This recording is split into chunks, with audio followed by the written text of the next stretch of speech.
Usually when we talk about evil, there's this expectation of chaos. Right, like we're conditioned to look for a monster howling in the woods somewhere. Exactly. We look for erratic behavior, Yeah. for obvious signs of like primal madness. Yeah.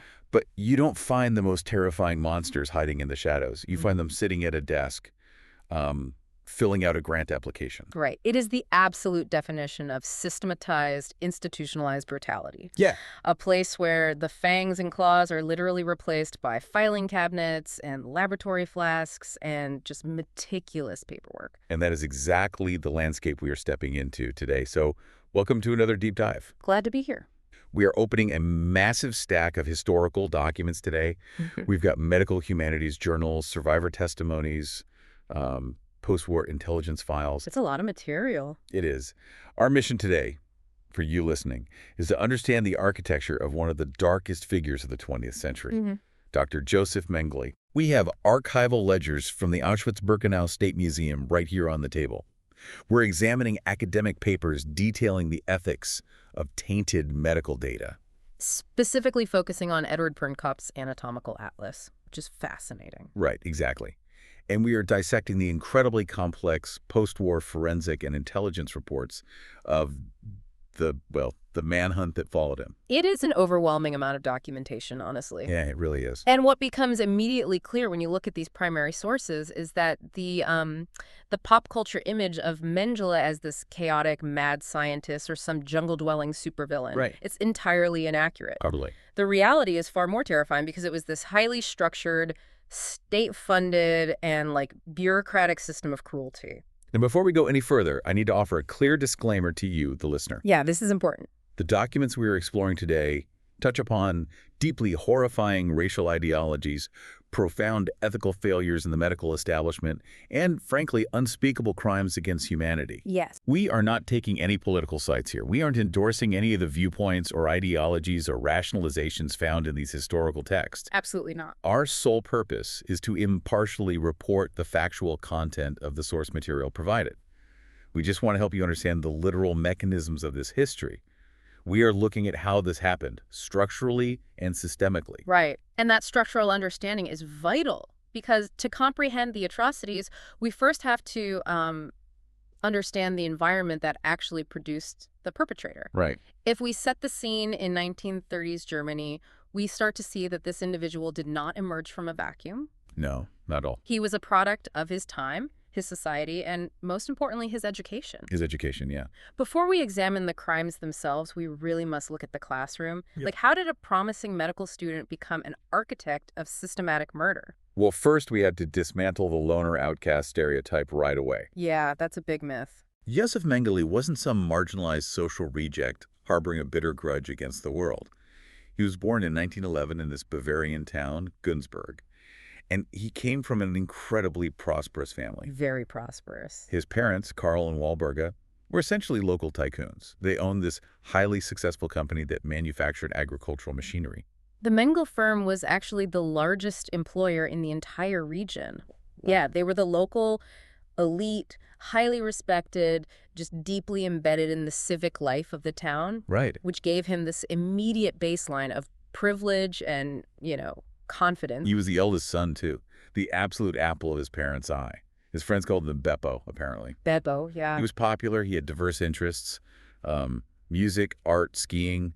The records show he was even quite spoiled. Oh, definitely. When he went to the University of Munich in 1930, he actually had a car. Which is wild. Right. Having a private automobile as a student in Weimar-era Germany was astronomically rare. Yeah, almost unheard of. His father bought it for him because he had a history of kidney issues, and his father didn't want him catching a chill riding a bicycle to class. It tells us so much about his social standing and his self-perception, He was embedded in the prosperous mainstream. He was comfortable. And when he began his university studies in Munich, he initially considered dentistry, actually. Oh, really? Dentistry? Yeah, but he quickly shifted his focus to philosophy and medicine, specifically the rapidly expanding fields of physical anthropology and genetics. Which, we have to remember, in the 1930s, these were not considered fringe pseudosciences. by the global academic establishment. No, not at all. They were considered the absolute cutting edge of biology. Precisely. Eugenics, the idea of improving the genetic quality of a human population, that was a global movement. Right. There was positive eugenics, which encouraged those deemed fit to reproduce, and that was popular in many Western countries. Even in the U.S., right? Exactly. But in Germany, this ideology was rapidly twisting into negative eugenics. The systematic, state-sponsored elimination of those deemed undesirable. Yes, or genetically inferior. And Mengele just completely immersed himself in this academic current. He joined the Stahlhelm, which is a right-wing paramilitary group in 1931 that was later absorbed by the SA. All right. And then he officially joined the Nazi Party in 1937 and the SS in 1938. But the historical context notes that this wasn't necessarily unusual for an ambitious young professional at the time. That was basically expected. Yeah, it was practically a prerequisite for career advancement in the German university system. It was a mechanism for professional survival, right, and acceleration. And his career was accelerating rapidly. Very rapidly. In 1935, he earned his PhD in physical anthropology. And his dissertation is actually quite telling. Yeah, it is. He attempted to prove that minute measurements of the lower jaw could determine a person's racial background. It sounds utterly absurd today. I mean, scientifically bankrupt. But he was given high academic praise for it back then. He was validating the state's ideology with the language of science. And that success led to a critical connection in 1937. He moved to Frankfurt to join the Institute for Hereditary Biology and Racial Hygiene. Right. And that's where he became the assistant to Dr. Ottmar von Verschuur. Ottmar von Verschuur is such a crucial figure in this whole architecture. Yeah, explain him a bit. So he was a leading, internationally recognized geneticist. His particular obsession, like the core of his academic life, was twin research. Twins. Verschuur believed that studying twins was the only definitive way to separate genetic hereditary traits from environmental factors. Nature versus nurture. Exactly. And Mengele essentially became his protege. Under Verschuur's direct guidance, Mengele completed his medical doctorate. He focused on the genetic factors of cleft lips and palates. Verschuur wrote these glowing letters of recommendation for him, praising his reliability, his eloquence, and his ability to present complex scientific material with absolute clarity. He was being groomed for the absolute highest levels of German academia. But while he is receiving this elite training, the fundamental philosophy of what it means to be a doctor in Germany is changing, right? Yes, completely. The sources highlight a specific shift in medical education that really acts as the missing puzzle piece here. For how tens of thousands of physicians became complicit. Exactly. It is the MLPS curriculum. Right, Medical Law and Professional Studies. Yes. The documents show that by the winter semester of 1939, this MLPS curriculum became obligatory in almost all medical schools across the Greater German Reich. And it didn't just add a few rules, It fundamentally rewrote medical ethics. How so? Well, the traditional Hippocratic Oath, which dates back to antiquity, focuses entirely on the individual patient. Right. First, do no harm. Exactly. Do no harm to the person sitting right in front of you. The MLPS curriculum inverted that entire ethical structure. It trained physicians to prioritize the Volkskörper. The Volkskörper, which translates roughly to the body politic, right? Yeah. Or the biological welfare of the entire German state. Exactly. Under this new ethical framework, the individual was no longer the patient. The race itself was the patient. Wow. Therefore, if an individual was deemed a biological threat to the genetic health of the Volkskörper, it was not only permissible, but it was the doctor's highest ethical duty to excise that threat. It's like they took the Hippocratic Oath and applied a twisted trolley problem logic to it. But the state is always the track they choose to save. Always. They are basically teaching doctors to view themselves as biological soldiers. Which brings us to a massive psychological disconnect. Wait, so he's doing these experiments in Auschwitz later on, but he's treating it like academic research. Yes. Filing reports, using standard medical equipment. Right. How does a trained physician rationalize treating human beings as disposable lab data? See, that's where the paper trail is everything. The Nuremberg documents show this wasn't isolated. It was funded. It was systematic. He deploys a complete informational block on his victim's humanity. An informational block. Right. When you look at his medical training, the underlying data, who his mentors were, the prevailing eugenics theories, this MLPS curriculum, that's where the ethical machinery starts crumbling. It's transforming complex individuals into an engineering problem. So he didn't see people. He saw biological material that either served the state or threatened it. Exactly. And he brought that exact corrupted ethical framework directly to Auschwitz. But we have to remember he didn't end up there by accident or like as a punishment. Right. It's a huge misconception. That's a critical mechanism to understand. Yeah. After serving as a medical officer on the Eastern Front, where he was actually decorated with the Iron Cross. Really? For what? For pulling wounded soldiers from a burning tank, actually. But then he was wounded himself and deemed unfit for frontline combat. Okay, so he returns to Germany in 1943. Right. And he reconnects with Verschuer, who has now been promoted. He's directing the prestigious Kaiser Wilhelm Institute for Anthropology, Human Heredity, and Eugenics, the KWIA in Berlin. A huge step up. And it is with Verschuer's active encouragement that Mengele literally applies for a transfer to the concentration camp service. He requested it. He requested it. He was seeking a specific environment. He didn't look at Auschwitz and see a death camp. He looked at it through the lens of his training and saw an unprecedented laboratory. A laboratory with an unlimited supply of subjects. Yes. A highly controlled supply of disposable human subjects, completely free from the ethical constraints of civilian research. The KWIA even provided him with formal grant funding for his research there. It's just wild to think about. Armed with this distorted ethical framework, a clear academic mandate, and actual grant money, he arrives at Auschwitz in May 1943. He is appointed chief physician of the Zigeuner Familienlager, which is the Romani family camp at Birkenau. Right. And the architectural layout of the camp's medical facilities, the Häftlingskrankenbau, or HKB, is just a masterpiece of bureaucratic deception. It really was. The HKB was designed to superficially resemble a functioning medical facility. Like a real hospital. Yeah, they had dedicated wards, they had prisoner doctors, they had nursing staff and surgical tables. But their actual function within the camp system was triage for the extermination machine. It was a bureaucracy of brutality.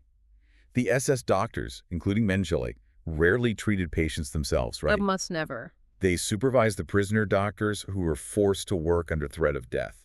The infirmary was essentially a holding pen. Right. The strict bureaucratic rule was that if a prisoner was in the HKB for more than 2 weeks and hadn't shown significant recovery, the SS doctors would conduct a selection and order them sent to the gas chambers. Or, for more immediate localized executions, they utilized phenol injections directly into the heart. God. But this is where we see the intense cognitive dissonance of the SS system.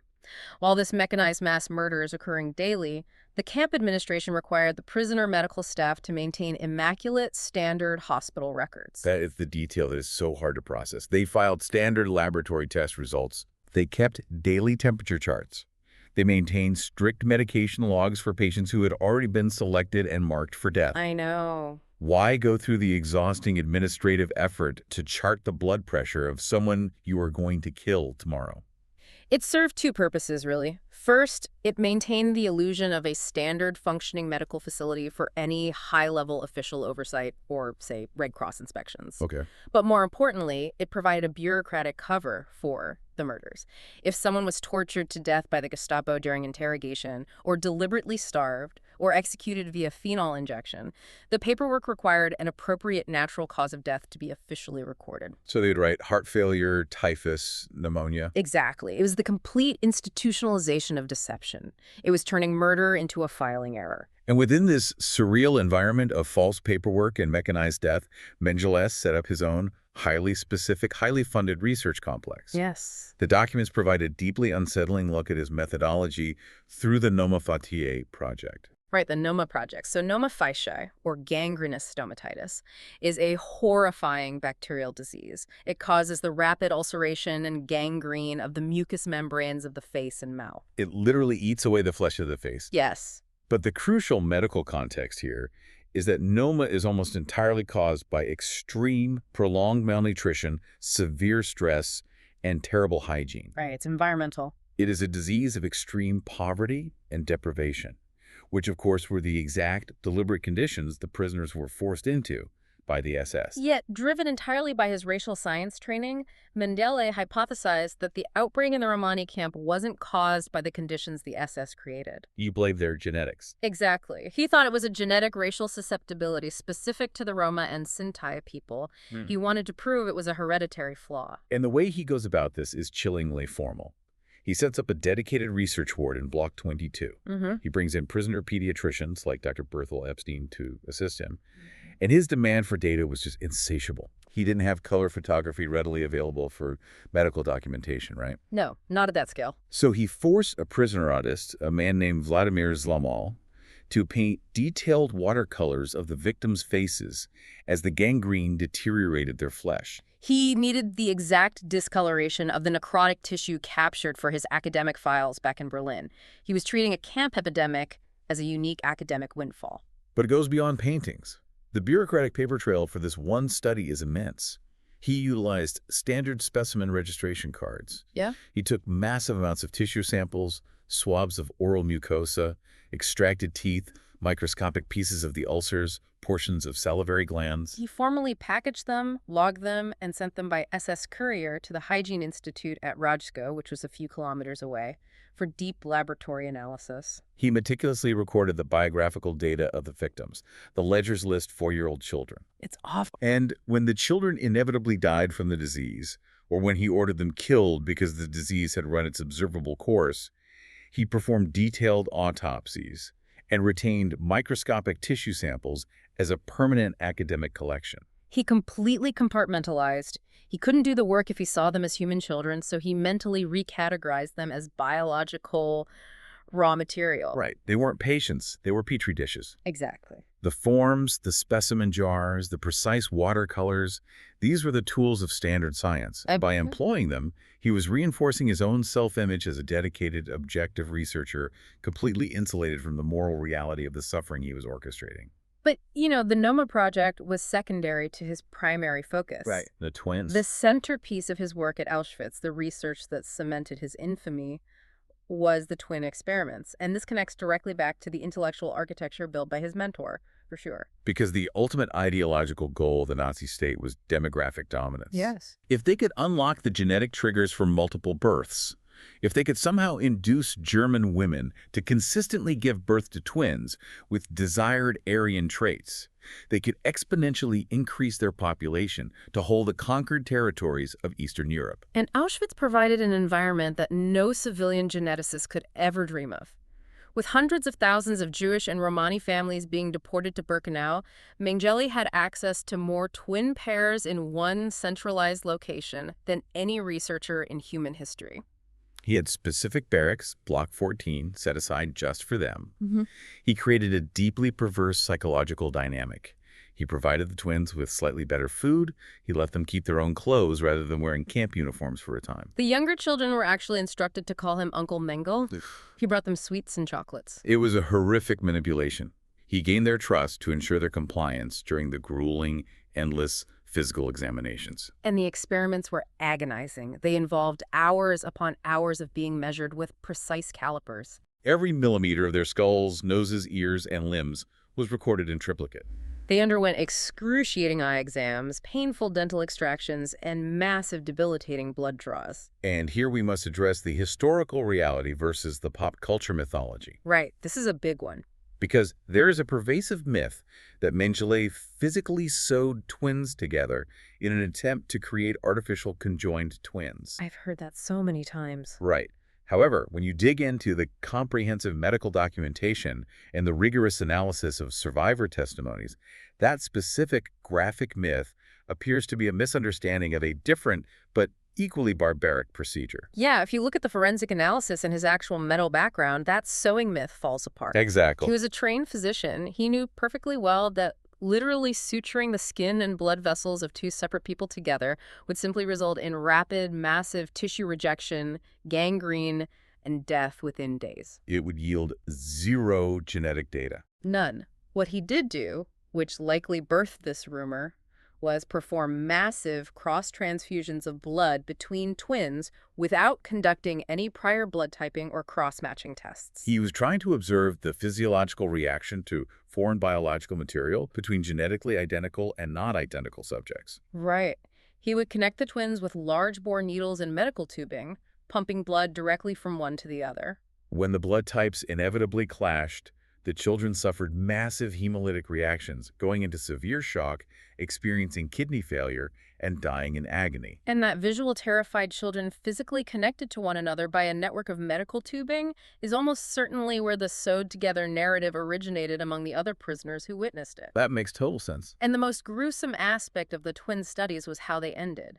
Mengele was not satisfied with living observation. He needed to examine their internal organs simultaneously to note any minute anatomical deviations. The account from Dr. Miklos Niesli is just it's absolutely harrowing. He was the Jewish forensic pathologist from Romania, right? Yes, a brilliant doctor who was forced under threat of death to act as Mengele's personal protector. Niesli details a specific night where 14 Romani twins were brought to the dissecting room. 14. Mengele personally administered an anesthetic called Evipan to render them unconscious. He then took a syringe of pure chloroform and injected it directly into the right ventricle of each child's heart, causing instantaneous cardiac arrest. Awful. 14 children killed in a matter of minutes. All for the sole purpose of placing their bodies side by side on the marble autopsy tables, so Niesli could open them up simultaneously and compare their organs, weighing them to the eggram for the research reports destined for the KWIA in Berlin. It is the absolute literal reduction of a human life to raw data points on a spreadsheet. And he gathered this raw data through his ubiquitous presence on the selection ramp. Because if there is one visual image of Mengele that is permanently burned into the collective memory of the 20th century, it is him standing on the concrete platform at Birkenau as the sealed cattle cars arrived. He was a striking figure. Impeccably tailored uniform, boots polished to a mirror shine, white gloves, holding a riding crop, sometimes quietly whistling a classical operatic tune. With a flick of the wrist or a point of the crop, he directed people to the right for forced labor or to the left for immediate execution in the gas chambers. Yeah. Wait, I'm trying to wrap my head around this dynamically. Okay. The other SS doctors widely viewed selection duty as a profound psychological burden. It was grueling, chaotic, and deeply unpleasant work. Yeah, many of them drank heavily just to get through a shift on the ramp. So why is Mengele showing up even on his scheduled days off whistling opera? Is it pure, chaotic sadism, or was there a utilitarian motive embedded in his twisted logic? It was overwhelmingly utilitarian. The ramp was his supply line. It was the intake valve for his laboratory. Okay, that makes sense. He wasn't there just to separate the strong from the weak. He was using the chaotic selection process as a specialized harvesting ground.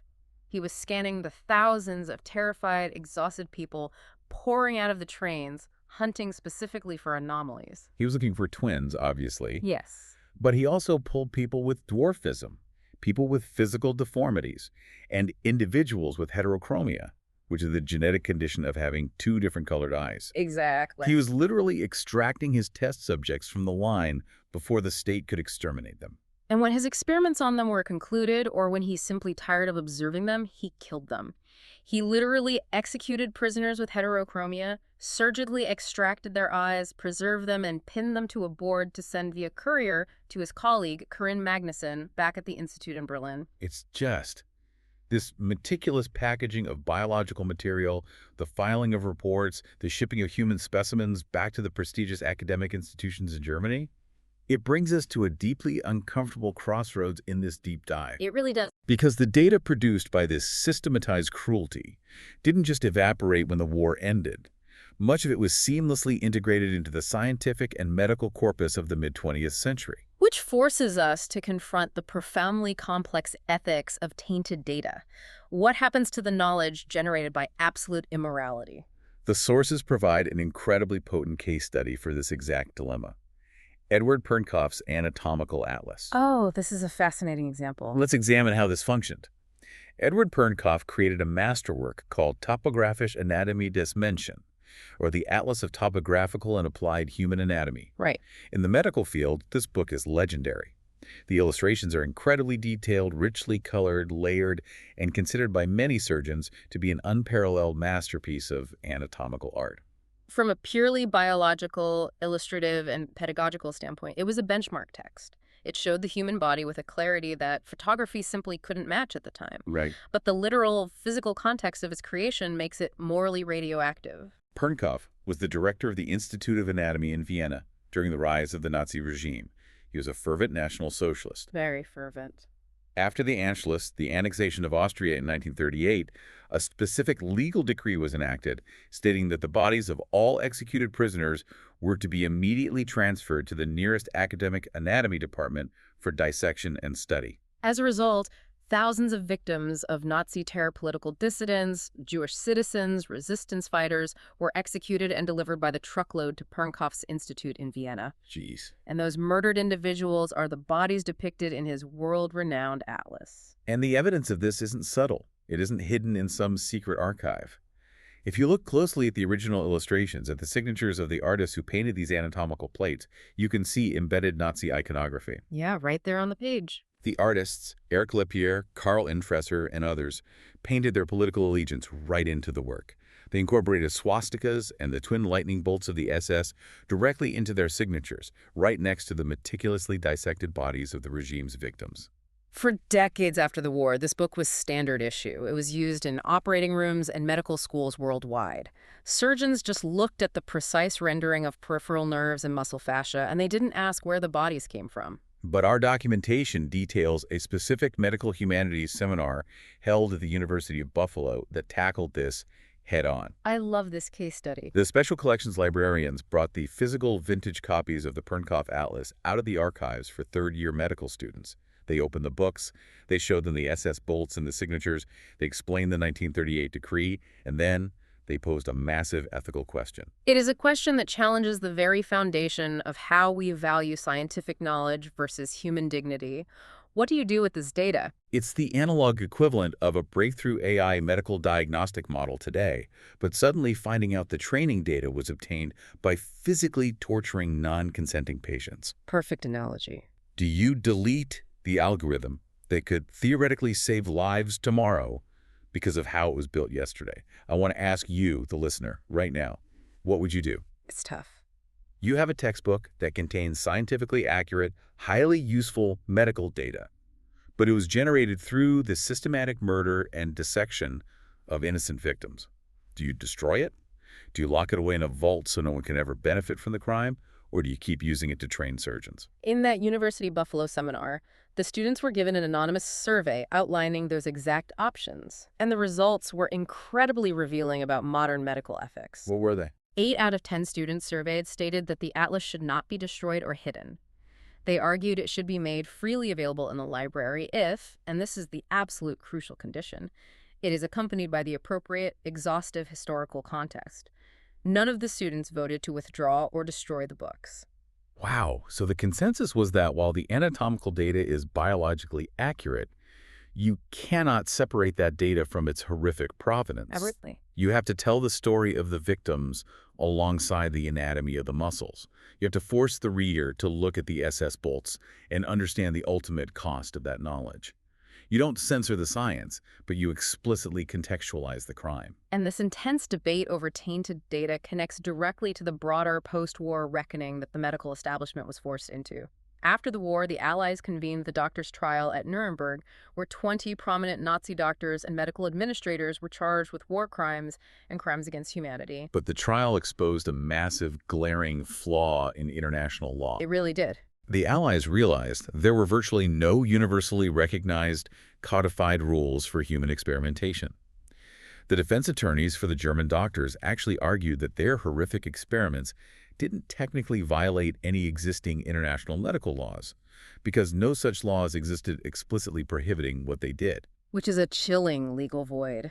To close this loophole, an American psychiatrist and neurologist working with the prosecution, Dr. Leo Alexander, drafted a 6-point memorandum outlining what constitutes permissible medical experiments. Right.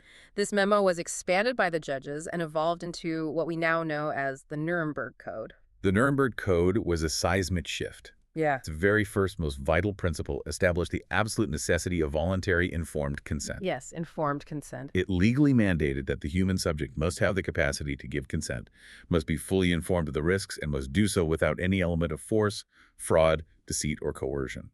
It legally dismantled the MLPS ideology that the state's needs outweigh the individual's rights. However, the historical records point out an interesting and deeply flawed reaction to the code in the immediate post-war years.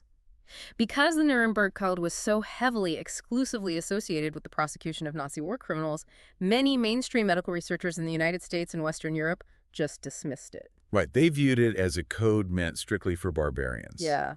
The prevailing attitude among many elite researchers was, well, we are civilized doctors in democratic nations, not Nazi butchers, so we don't need these rudimentary rules governing our work. It was viewed as symbolic, not practical. It took decades of subsequent medical scandals in the West for the global medical community to truly internalize those principles. Definitely. The limitations and the stigmatization of the Nuremberg Code eventually led the World Medical Association to draft the Helsinki Declaration in 1964, which provided a more nuanced, balanced, and widely adopted set of ethical principles for medical research involving human subjects that is still the global standard today. The shadow of Auschwitz and the Noma studies forced the entire world to legally define the boundaries of medical morality. But here's the agonizing pivot in our story. Yeah, this is where it gets frustrating. While the world was establishing the Nuremberg Code, holding international tribunals, and debating the ethics of tainted data, the specific man who generated so much of that horrific data was quietly slipping away. It is a profound, frustrating paradox. The meticulous bureaucracy that enabled Mengele's crimes with such efficiency completely failed when it came time to apprehend him. Let's trace the mechanics of this escape. Okay. In January 1945, as the Soviet Red Army is rapidly advancing across Poland toward Auschwitz, the SS begins to evacuate the camp. Mengele doesn't panic. He carefully packs up his most important research records, boxes up his biological specimens, leaves the camp, and heads west. Right. He briefly ends up at the Gross-Rosen concentration camp, but flees again as the Soviets push closer. In a crucial move, he strips off his SS uniform and secures a standard German Army Wehrmacht medical officer's uniform. And this disguise works initially. In June 1945, amidst the total collapse of the Third Reich, he is actually captured by United States military forces. Wow. He is officially processed as a prisoner of war. He was literally in their hands. And here's the detail that breaks your brain. He is in a U.S. POW camp, and he is registered under his own real name. Josef Mengele. Josef Mengele. He isn't using an alias yet. He isn't hiding his identity. And yet, at the end of July 1945, the Americans just process his discharge and let him walk out the front gate. It feels incomprehensible in hindsight. Here's where it gets really interesting. Yeah. It feels like the standard machinery of oversight just, stalled after the war. For decades, he's living in South America, and no one catches him. How does ultimate secrecy become a reality for so long? Exactly. If you stare long enough at the initial post-war chaotic reality, you miss how the geopolitical gravitational pull shifted. Early Cold War priorities meant intelligence gaps were inevitable. Ah, the Cold War. My sources have standard investigative machinery breakdown reports. West Germany knew some details, but the muddy waters of international jurisdiction and lack of coordination meant he could curate a seductive story of being just another refugee. We have to look at the logistics of 1945. The Allies had captured literally millions of German soldiers. The physical infrastructure of Europe was utterly obliterated. No centralized computers, no instant communication, bridges destroyed, roads choked with millions of displaced persons. The wanted lists of major war criminals, like the Central Registry of War Criminals and Security Suspects, CAS, were highly disorganized and hadn't been comprehensively distributed to the commanders of every single makeshift POW camp. Right. When Mengele was processed at the camp in Weiden, his name wasn't on the local commander's active radar. Plus, there was a physical blind spot that saved his life. It was standard SS procedure for all members to have their blood type permanently tattooed on their left arm or chest. Yes, the blood group tattoo. It was a rapid medical reference for battlefield transfusions. The Allies knew this, and they used it as a foolproof way to separate hardcore SS members from regular Wehrmacht conscripts. But Mengele, driven perhaps by vanity, a desire to avoid the pain, or an incredible sense of foresight, had steadfastly refused to get the regulation blood group tattoo when he joined the SS in 1938. So when the American military doctors line the POWs up and check their arms for the definitive mark of the SS, Mengele's arm is clean. Clean. The lack of that tiny amount of ink, combined with the bureaucratic chaos, allowed him to convincingly maintain the lie that he was just a regular frontline army doctor. They issue him standard discharge papers. He walks out, and for the next 4 years, the man responsible for the selection ramp at Auschwitz works quietly as a farmhand near Rosenheim in Bavaria. A farmhand. He's laying low under a false name, but critically, he is staying in indirect contact with his wealthy family in Günzburg, who are quietly funneling him resources and information. But by 1949, the atmosphere is changing. The war crimes tribunals are expanding. He realizes the investigators are pulling the threads of his identity, and if he is caught in Germany, he will hang. Yeah, that's Utilizing his family's considerable wealth and a highly organized network of former SS sympathizers, he taps into the infamous rat lines. The rat lines were sophisticated escape routes established to smuggle fleeing Nazis and fascists out of Europe, primarily to South America. And they operated through a complex exploitation of post-war relief infrastructure.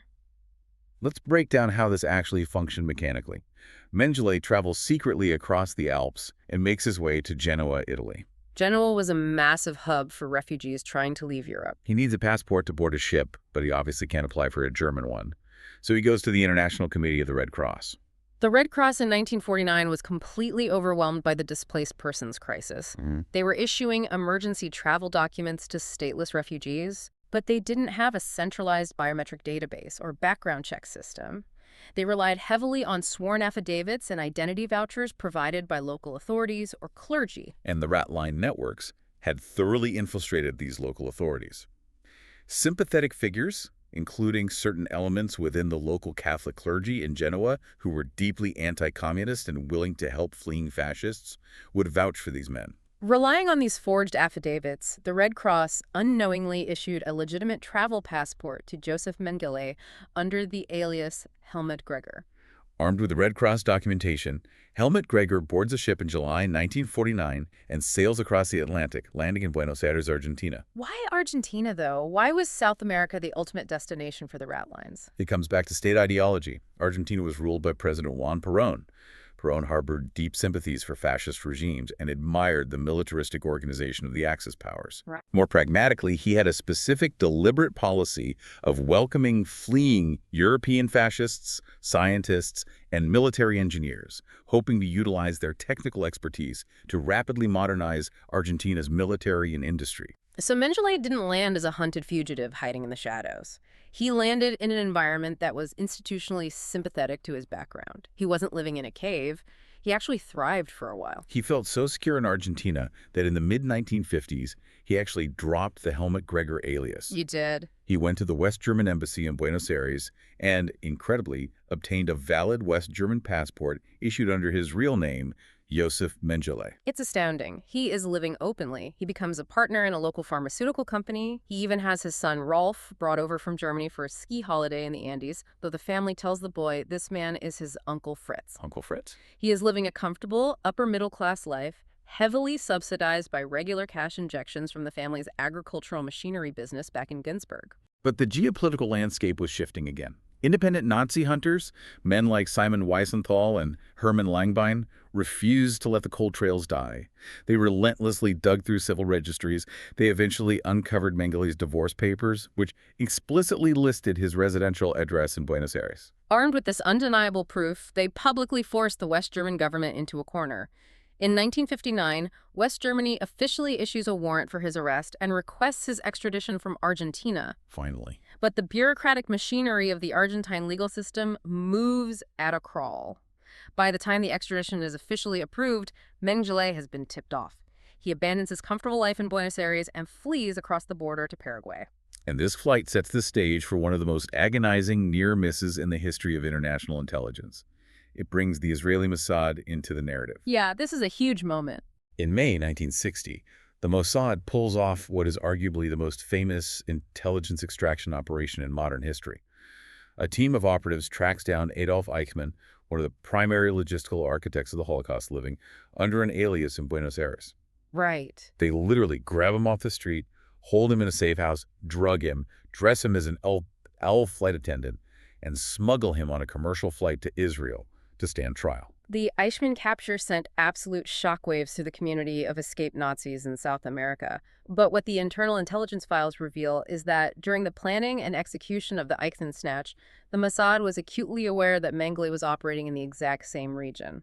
Yasser Harel, the legendary director of the Mossad who personally oversaw the Eichmann operation, deeply wanted Mengele too. During Eichmann's brutal interrogations in Israel, the Mossad extracted specific leads regarding Mengele's potential whereabouts. They aggressively pursued these leads. By 1962, a highly specialized Mossad tracking team, led by operative Zvi Aharoni, followed a complex trail of contacts and intercepts. They tracked a man matching Mengele's distinct physical description and behavioral profile to an isolated rural farm near São Paulo, Brazil. They had him. They had visual confirmation, they had the architect of the Auschwitz selections and their operational sites. So the agonizing question is, why didn't they grab him?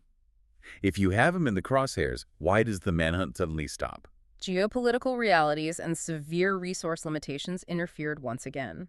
The operation to snatch Eichmann from a major urban center had been massively complex, incredibly expensive, and carried immense diplomatic fallout with Argentina. Right. To attempt a similar extraction deep in the rural, heavily forested interior of Brazil presented exponentially higher logistical constraints. But the deciding factor wasn't just logistics. It was a massive shift in national security priorities. Exactly. Israel in 1962 was facing an immediate existential threat closer to home. Diplomatic and military relations with Egypt were rapidly deteriorating. Intelligence revealed that Egypt was actively developing an advanced missile program, and they were doing it with the technical assistance of former German scientists and engineers. Wow. The Mossad's budget, their specialized manpower, and their operational bandwidth were stretched to the absolute breaking point. Yasser Harel was forced into a corner where he had to make a cold, unforgiving strategic calculation. National survival took absolute precedence over historical justice. The resources required to track and extract one agent war criminal in Brazil were urgently needed to sabotage the Egyptian missile program, an operation known as Operation Damocles. Harel officially recalled the tracking team. He called off the manhunt for Josef Mengele. It is a deeply brutal historical irony. The nation-state that was created, in part, as a safe refuge for the surviving victims of the Holocaust, was forced by modern geopolitical threats to abandon the pursuit of one of its worst perpetrators. Yeah. With the Mossad officially backing off, Mengele was left to disappear into the vastness of Brazil. And this is where we need to forcefully dismantle the massive gap between the mythology of his final years and the miserable reality. Pop culture, particularly in the 1970s, created this sensationalized image of Mengele as a wealthy, unrepentant mastermind. Right, movies like The Boys from Brazil depicted him living in a lavish jungle fortress, surrounded by heavily armed mercenaries, utilizing advanced science to plot the cloning of Hitler and the resurrection of the Third Reich. It painted him as an untouchable supervillain. The reality revealed by his personal diaries and letters is far more pathetic. As the years dragged on, the financial support from his family dwindled. The expatriate network that had sheltered him grew increasingly tired of his overbearing arrogance and his consuming paranoia. He spent his final years living in relative squalor in a dilapidated house in a slum outside São Paulo. He was intensely lonely, deeply depressed, and constantly terrified of being discovered by Israeli agents. His health failed rapidly. He suffered from severe systemic infections, hypertension, and a series of debilitating strokes. The man who envisioned himself as a pioneer of the master race was reduced to a broken, isolated old man, obsessively chewing on the ends of his mustache out of pure, unadulterated anxiety. He became a prisoner of his own paranoia, and ultimately, human justice never reached him. In February 1979, while visiting his few remaining friends, an Austrian couple named the Bosserts, at a coastal resort in Bertioga, Brazil, the 67-year-old Mengele waded into the ocean for a swim.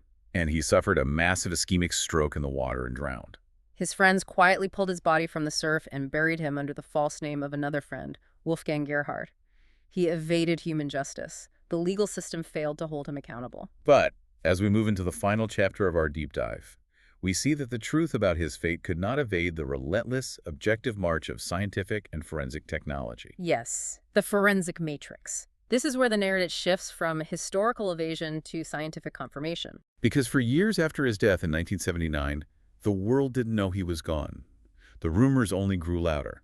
Simon Wiesenthal insisted Mengele was still alive and active in 1985. There were sensationalized sightings reported all over the globe. People claimed to see him in Greece, in Cairo, running a clinic in Spain. The international pressure mounted to a boiling point. In 1985, a massive, highly publicized mock trial was held in Jerusalem, where over 100 surviving twins testified in agonizing detail about his crimes. The public outcry generated by that event forced the governments of the United States, West Germany, and Israel to put aside their jurisdictional disputes and launch a coordinated, massively funded international manhunt. And ironically, after decades of searching jungles and chasing rumors across continents, they finally found the thread by looking at the most obvious place, his family network back in Germany. On May 31st, 1985, acting on a tip regarding financial transfers, West German police executed a raid on the home of Hans Sedlmayr. Sedlmayr wasn't a shadowy underground operative. He was a lifelong personal friend of Mengele and the chief sales manager for the Mengele family firm in Günzburg. In Sedlmayr's house, investigators found the definitive smoking gun. Hidden away, they discovered a coded address book and copies of detailed letters sent back and forth between Sedlmayr and Mengele over the years. And critically, they found a specific letter from the Bosserts in Brazil notifying Sedlmayr of Mengele's drowning death in 1979. That intelligence was immediately transmitted to the Brazilian federal police, who moved in and interrogated the Bosserts. Faced with the evidence, they confessed to the cover-up and pointed the authorities to the grave of Wolfgang Gerhard in the Embu Cemetery outside São Paulo. On June 6, 1985, the grave was open and the remains were exhumed. And what followed is an absolute masterclass in decrypted information. Yes, the 1985 Forensic Matrix is a masterclass in decrypted information. They use standard investigative machinery, dental records, skeletal measurements matching known physical data, and finally, the embryonic technology of DNA. They built an absolute matrix of probability that settled the question, and it wasn't circumstantial rumors, it was cold logistical data. Let's break down exactly how this matrix worked, because it is fascinating. You had an elite international team of forensic anthropologists, including Dr. Lowell Levine from the U.S., analyzing this mud-stained skeleton. First, they matched the dental records. Then they utilized a technique called photographic superimposition, meticulously laying known, verified photographs of Mengele's face over high-resolution images of the exhumed skull, aligning the zygomatic arches and the nasal spine perfectly. They measured the long bones to precisely calculate the height, which matched Mengele's military records perfectly. Furthermore, they found evidence on the pelvic bones that perfectly corresponded to the specific documented injuries Mengele had sustained during a motorcycle accident while serving on the Eastern Front in World War II. In 1985, based on this overwhelming matrix of osteological and historical data, the forensic experts declared there was no reasonable doubt. The bones belonged to Josef Mengele. But the ultimate, absolute final nail in the coffin, the element that removed even a fraction of a percent of doubt, came a few years later. In 1992, investigators utilized the embryonic technology of DNA analysis, specifically the development of polymerase chain reaction, or PCR, which allowed scientists to amplify tiny, degraded fragments of DNA. They extracted viable genetic material from the marrow cavity of a femur that had been buried in a damp Brazilian cemetery for over a decade. They then compared that extracted DNA with fresh blood samples voluntarily provided by Mengele's son, Rolf, and his wife. The genetic markers aligned perfectly. The DNA analysis confirmed with absolute, unassailable scientific certainty that the angel of death was dead. And I guess that brings us back to information theory. Secrets cannot stay buried forever. It doesn't matter how perfect your escape was or how massive your fragile ego. Technology, relentless curiosity, and the immortal nature of metadata eventually decrypted the bluff, proving that ultimate secrecy is always a myth. There's a profound, almost poetic justice in the mechanism of his final unmasking. The very concept of biological data, the scientific methodology of genetics that he so violently corrupted and weaponized at Auschwitz to destroy human lives, was ultimately the exact tool used to strip away his aliases, pierce his decades of deception, and confirm his demise to the world.